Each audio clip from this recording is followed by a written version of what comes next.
Hello, hello, je vous partage une petite astuce que j'ai trouvée pour faire une référence sur la tech à l'aide de Zotero de manière très facile et efficace.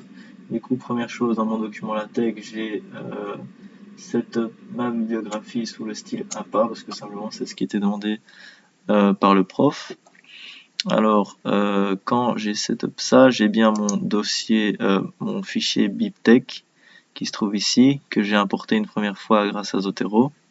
Enfin, que j'ai exporté de Zotero pour l'afficher là, mais ce qui est chiant en fait c'est si on au fur et à mesure qu'on fait sa biblio, c'est pas cool de devoir tout le temps réimporter un nouveau fichier BibTeX.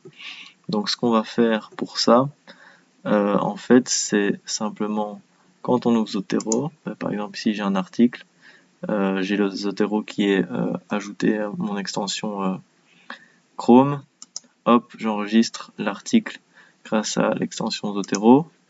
L'article se trouve du coup dans quelque part ici dans mes nouvelles citations. Je vais pouvoir tout simplement aller prendre l'article, donc je vérifie que d'abord que tout est bien ok ici dans les différentes rubriques, que le titre est bien mis, qu'il manque pas une date ou quoi. Si tout est ok dans Zotero, je vais simplement draguer le truc et le déposer, s'il veut bien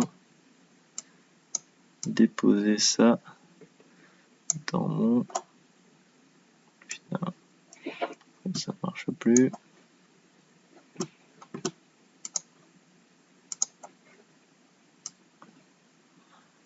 Voilà. Donc on drague simplement le fichier Zotero et ça va automatiquement faire une bibliographie LaTeX avec title, auteur, date, machin, tout ce que vous voulez. Pour que ça fasse cet effet-là, en fait, il faut juste aller dans les paramètres de Zotero, préférences, et indiquer dans les citations le style de citation que vous vouliez. Par exemple ici c'est APA, celle-ci. Et ensuite dans exportation, précisez que vous exportez vos citations vers BibTeX. Soit Better BibTeX si vous avez téléchargé l'extension Better BibTeX, soit BibTeX ou BibLaTeX, simplement l'un ou l'autre, ça change pas grand chose. Et dans ce cas-là, vous cliquez sur OK. Et alors, quand vous allez exporter le truc, ça va se mettre bien comme ça.